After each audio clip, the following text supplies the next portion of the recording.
Hello friends, welcome to Easy Quick Samayal. Today recipe பச்சை மாங்காய் மோர் குழம்பு. ரொம்ப ஈஸியாக குயிக்காக பண்ணிக்கலாங்க. ஒரே ஒரு பச்சை மாங்காய் இருந்தாலே போதும். ரைஸுக்கு சூப்பர் அட்டகாசமான ஒரு குழம்பு ரெடி ஆகிடுச்சுங்க. வாங்க பச்சை மாங்காய் மோர் குழம்பு எப்படி பண்ணுதுன்னு பார்க்கலாம். உங்களுக்கு நம்ம சேனல் பிடிச்சிருந்தா லைக் அண்ட் கமெண்ட் பண்ணுங்கள். சப்ஸ்கிரைப் பண்ணி பாருங்கள். ஃப்ரெண்ட்ஸ் அண்ட் ஃபேமிலிக்கு ஷேர் பண்ணுங்கள். வீடியோ ஸ்கிப் பண்ணாமல் பாருங்கள். ஒரு மீடியம் சைஸு சின்ன மாங்காய் தான் எடுத்திருக்கேன். இது வாஷ் பண்ணி தோலெல்லாம் எடுத்து நம்ம சின்ன பீஸை கட் பண்ணி எடுத்துக்கலாம். இது அப்படியே மிக்ஸி ஜாருக்கு நம்ம மாற்றிக்கலாங்க. இது கூட நம்ம 2 கப் அளவுக்கு தேங்காய் சேர்த்துக்கலாம். ஒரு 3 பச்சை மிளகாய், ஒரு துண்டு இஞ்சி, 1/4 ஸ்பூன் அளவுக்கு ஜீரகம் சேர்த்துக்கலாம். 1/4 ஸ்பூன் அளவுக்கு மஞ்சத்தூளும் சேர்த்து தண்ணி விட்டு தேவையான அளவுக்கு உப்பும் சேர்த்து நல்லா மிக்சியில் பேஸ்ட் மாதிரி அரைச்சி எடுத்துக்கலாம்.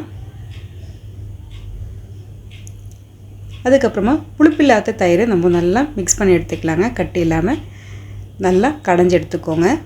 அப்போ தான் டேஸ்ட்டு இன்னும் நல்லாயிருக்கும் தயிருக்கு. இது தனியாகவே வச்சுக்கலாம். இப்போ ஒரு பாத்திரத்தில் தேங்காய் தான் யூஸ் பண்ணியிருக்கேன்.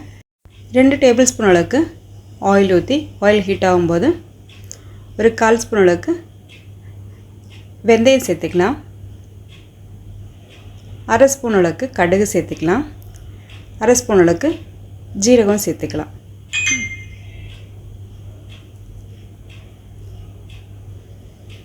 இப்போ நல்லா பொரிஞ்சு வரட்டுங்க. இது கூட கொஞ்சோண்டு காஞ்ச மிளகாய், 3 காஞ்ச மிளகாய் சின்னதாக கட் பண்ணி எடுத்துருக்கேன். இதுவும் சேர்த்துக்கலாம். 2 தண்டு கருவேப்பிலை சேர்த்துக்கலாம்.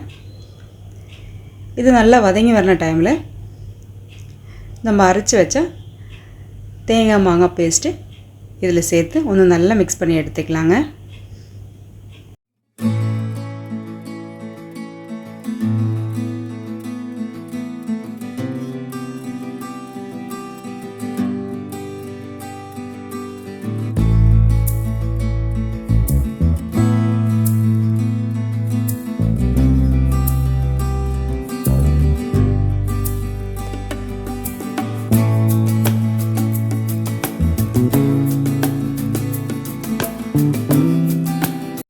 இப்போ மிக்ஸி ஜாரில் 1 கப் அளவுக்கு தண்ணியும் சேர்த்து ஒன்று நல்லா மிக்ஸ் பண்ணி எடுத்துக்கலாம்.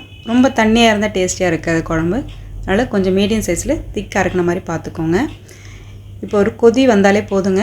அடுத்தது நம்ம தயிர் சேர்த்துக்கலாம். இப்போ ஒரு கொதி வரணும் வரைக்கும் நம்ம வெயிட் பண்ணி எடுக்கலாம். கொதி வந்த பிறகு நல்லா சூடான பிறகு தயிர் சேர்த்துக்கோங்க. இல்லைன்னா நல்லா பிரிஞ்சிடும் தயிர்.